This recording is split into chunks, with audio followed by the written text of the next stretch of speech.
Good evening, everybody, and welcome back to Red Eagle Politics. Make sure to like this video down below and subscribe to the channel if you are new. So a new study came out recently showing that a plurality of Joe Biden's voters were working-class white voters, which really got me thinking that the Republican Party has a long way to go with their main constituency. And at the same time, they could easily be winning elections convincingly by a massive margin. But instead, they decide to sit here and pander and cater to groups that would never vote for them instead of trying to max out their base.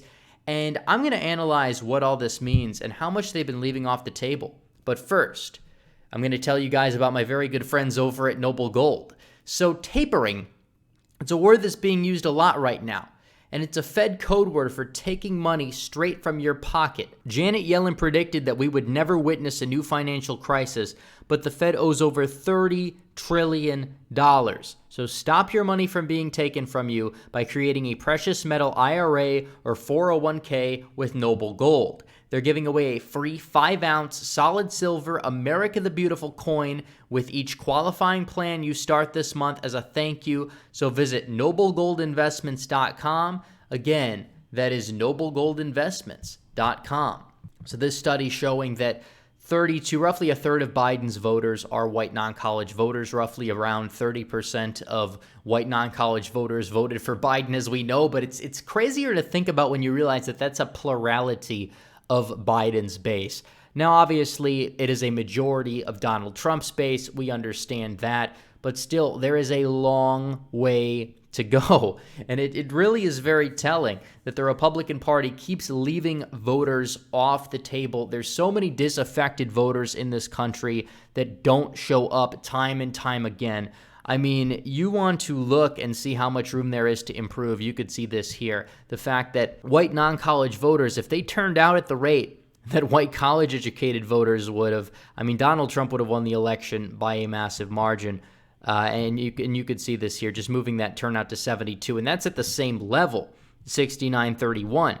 Now, if there's a turnout surge, it would probably benefit a competent Republican Party that could get those voters that are disaffected, that are fed up with the status quo, that are fed up with the establishment of both parties that consistently hate them and don't work in their best interests. If they could get them on their side, they could probably be winning 80% of them and turning them out at a massive rate like that. I mean, you look at states like Minnesota, I mean, Oregon and Washington in that case would be Republican. I don't know if that's going to happen because we know how the white working class in Portland and in Seattle don't exactly share the same values as those that live in a place like Iowa. They're also less religious, which is also a barrier as well. But I'm just saying in general, they could potentially be winning a state like Delaware once Biden is gone, or a state like Rhode Island. That's not a meme. That is within the realm of possibility if they are able to play their cards right, which is very interesting. So we know that the turnout level for working class white voters is actually lower than it is for black voters. So much for this notion that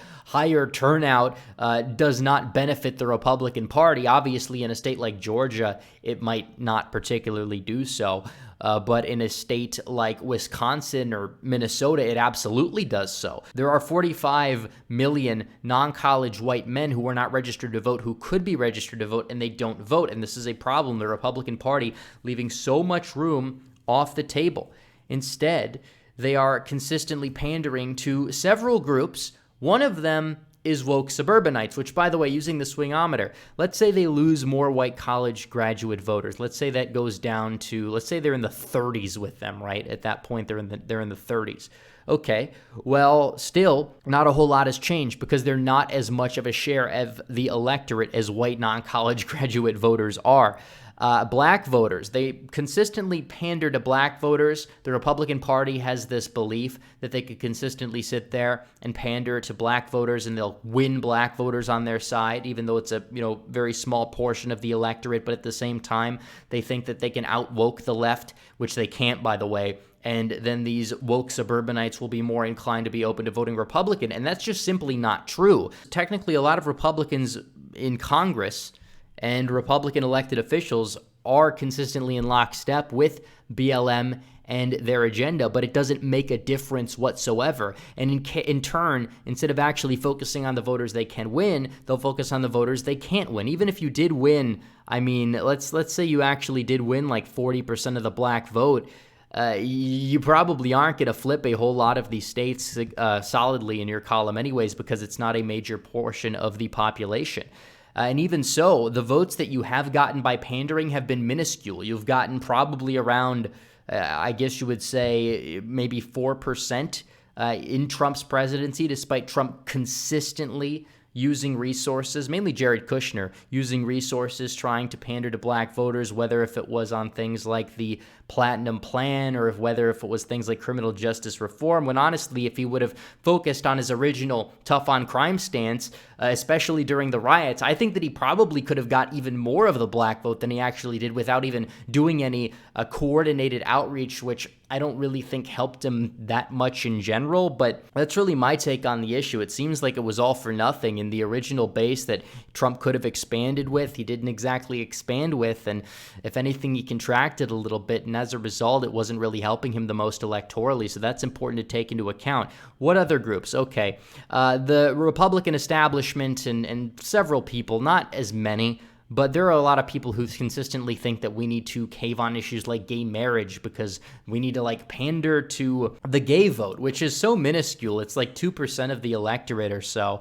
And they're going to be voting Democrat anyways. A lot of these people don't have kids. A lot of these people live in urban areas. They're not exactly a constituency that's very conservative at all, to the point where Republicans probably aren't going to be winning them no matter what, to the point where it doesn't really pay off. And a lot of groups like black voters, especially young black males and Hispanics, they don't really have the most favorable view of the alphabet community. So if you want to get more black voters on your side, if anything, what you should be doing is actually taking a stand on these issues. Now, in terms of the Hispanic vote, I think Republicans can win some of the Hispanic vote, actually. I don't think that all Hispanic outreach is all for nothing, although you should not be spending a significant amount of time on it. Donald Trump really didn't spend that much time on Hispanic outreach in 2020.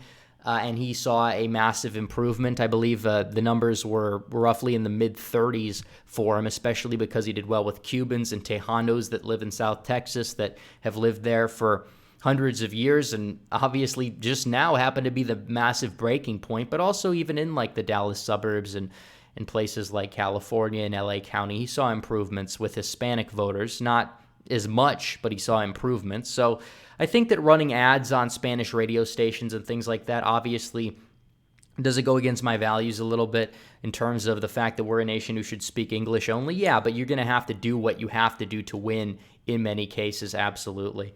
So that's really it for there. Asian voters, not as much of the electorate. I think you could, gain some Vietnamese voters to your side, as you saw in 2020, but in terms of Chinese and Japanese voters, a lot of those voters just assimilate into the American left-wing culture and do so fairly easily, to the point where it's not exactly a group that a whole lot of outreach should be dedicated to from an electoral perspective. But all this goes back to the fact that Republicans, they could be doing much better than they are now. Looking at this map right here, so much room. A lot of these counties are just ridiculously packed with non-college educated white voters in Wisconsin, like 90%. You should be winning. You should be winning those counties 80-20 in many cases. I mean, a lot of these counties, even some of them, light blue, I think that might be La Crosse up there, or Eau Claire, one of them. But even then, that county should arguably be won. These small cities like Scranton, you should be winning those. Okay, you should be.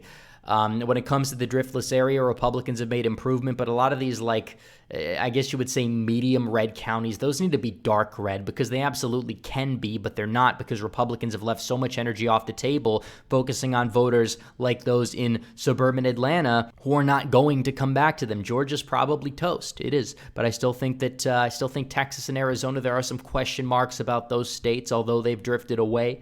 But there's a lot of room that could be done in places like the Midwest, Pennsylvania, Ohio, Michigan, Wisconsin, Iowa.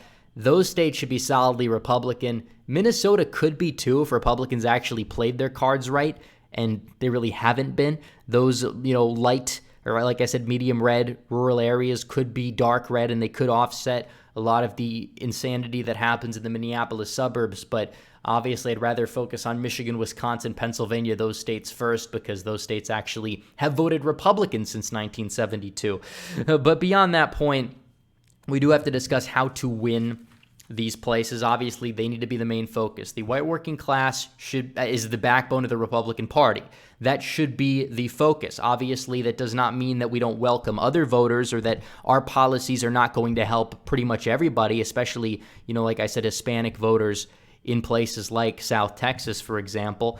But what I'm saying is we need to focus on the base first. It doesn't mean that we can't expand the base, like I said, but you need to focus on an American national identity, pushing forth nationalism and patriotism. Obviously, that's number one. Cultural conservatism. That's going to help get out the disaffected voters, but also push an economic policy as well that is populist. Not one that's illiterate, but one that is populist, one that is anti-corporate, one that is pro-worker. But one at the same time where we just don't give out handouts and act like the left does and trap people in a system of poverty, obviously. When you look at this map right here, this chart, a lot of people want an economic policy that is fairly pragmatic. They are trade protectionists. They also like low taxes. They do like deregulation and things like that. But at the same time, they want policies that target corporation. Look into things like trust busting, big tech, and these mega corporations that do not treat the American people well, and they keep ripping off the American people, and they keep shipping their jobs overseas. They need to be targeted in one way or another. I don't think taxing them is necessarily going to fix all the problems. I think you have to look deeper into policies that would target these corporations. You can do it from a right-wing economic perspective, but it needs to be done. Also, the main focus of the enemy outside of places like South Florida needs to be globalism, not socialism. This does include things such as trade, immigration, these issues. They need to be attacking the elite first and foremost, because a lot of these disaffected voters, they don't like the elite, and you need to keep getting them on your side, because you absolutely can. And I think that they possibly could. But the Republican Party is just focused on attacking socialism. Now, obviously, we're not socialists. But this idea that socialism is a serious threat to the American people right now, when literally there are zero socialists in the American government and the Democratic Party is owned by the mega corporations, just is even more proof that we're never going to be a socialist country. But also, don't cave on social issues. Don't cave on cultural issues. That's another one. And I kind of touched base on this earlier, because the Republican Party caves in on every issue 5 years after the fact. You're seeing it, like I said earlier, with the gay marriage debate. Now, that doesn't mean that we have to make our number one issue, we're going to ban, gay marriages, that and the other thing. But when you're asked a question, don't cave, don't pander, take a stand, and be unwavering and unapologetic and actually fight for the American people. If the other side wants to go left off a cliff when it comes to social issues, you need to push back. You don't need to be going off the cliff with them, but driving the speed limit. Okay, that's absolutely not what the right needs to be doing. If they're going to be able to do that, the electorate is essentially theirs for the taking. And it's pretty evident, like I said, a lot of white working class voters, to a lesser extent Hispanic voters. The White Hispanic Alliance could it save Texas? If you lower immigration, it's possible, but we got to take power first, and we can do that. And then I think we're going to get more Hispanics on our side. And then if we can use the power to essentially get other institutions on our side, then I think we actually could start to get this country back to where it needs to be. But we need people on the right who are not afraid to use power to ensure that traditional America gets upheld, that we can keep our country, because we've lost it, and it's going to take a while to get it back. Might not even happen within our lifetimes, but if we keep going and we get the ball rolling right now, the sky's the limit. And to get the ball rolling, we have to understand basic political strategy. So anyways, guys, thanks for watching this video. Please like this video down below, comment down below, and subscribe to the channel. Hit the bell for notifications so you never miss another video. Follow me on social media. The links are all in the description below. As always, guys, thanks for watching. Red Eagle out.